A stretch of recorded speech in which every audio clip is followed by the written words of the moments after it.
Highlight reports are part of the governance processes for undertaking change at Pennine Care. As part of our complex change model, change leaders in Stage 2, effective delivery, are required to complete regular highlight reports. Highlight reports are more than just paperwork. They're our way of showing progress, tracking risks, escalating challenges, and celebrating success. They help us stay aligned, accountable, and assured, especially when change gets complex. So, let's look at the template. Our standard highlight report template must be used for every programme and work stream, and the information shared on it should be agreed by the senior responsible officers of any project or programme steering groups. Why? Because consistency gives us clarity. It allows our programme boards to make informed decisions quickly, and also it's best practice to start tracking benefits by sharing key performance indicators or measures within the report. We don't need to wait until the end of a project to show how we are delivering the components that bring us closer to our overall goals and benefits. When completing the highlight report, it's essential to strike the right balance between concise communication and decision-enabling detail. In being concise, we should use clear, direct language, avoid unnecessary jargon, words or lengthy narrative, and focus on what matters: progress, risks, issues, and next steps. Balancing that with enough detail can be challenging, but we suggest that you include enough context needed for recipients to understand the status. Ensure risks and issues are described with enough clarity to prompt action. Outline what action you expect from the board, such as a decision or agreement, and link brag ratings to specific milestones or deliverables.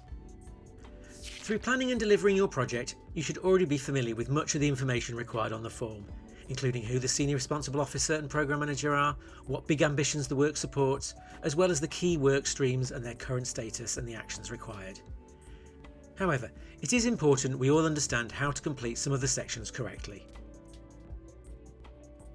At Pennine Care, we use brag ratings, short for blue, red, amber, green.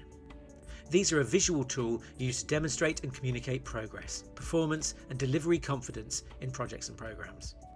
Here's how each colour typically works.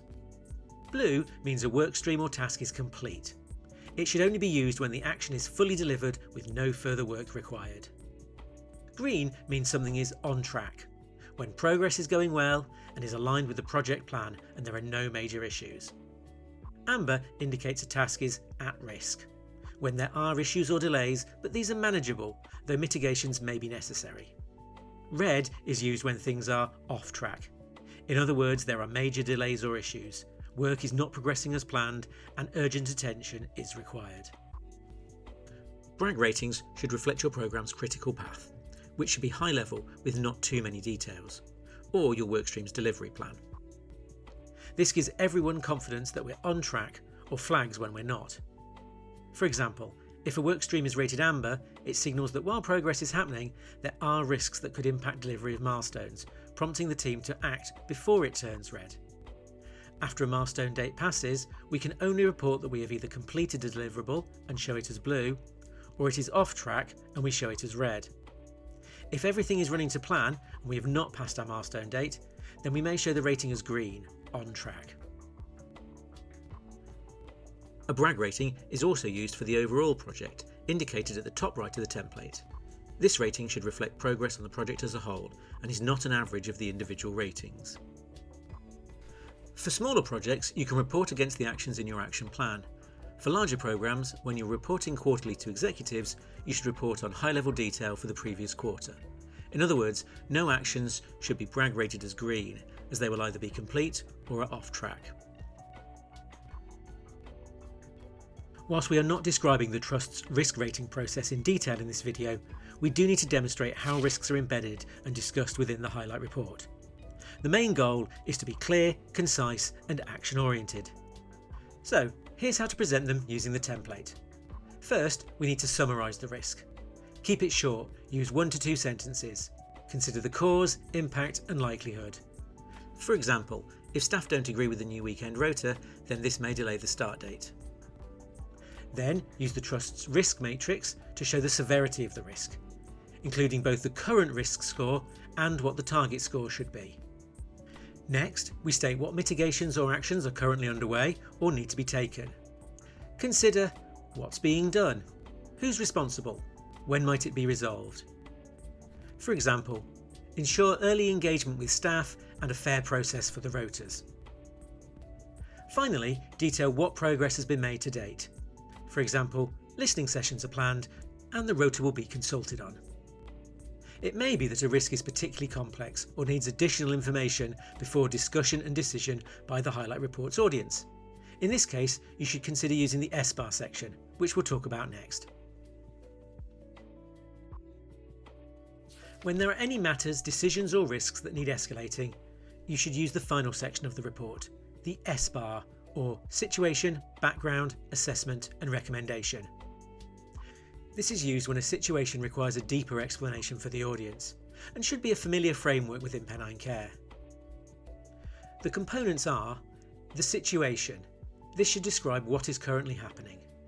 The background, what has led to this point. The assessment, what the analysis or concern is. And the recommendation, what action or decision needs to be taken.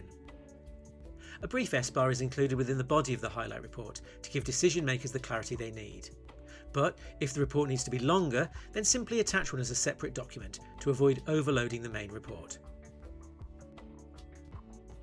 In summary, in order to develop and deliver progress reports for changes you are leading, you should use the Trust Approved Highlight Report template. This is available on our intranet.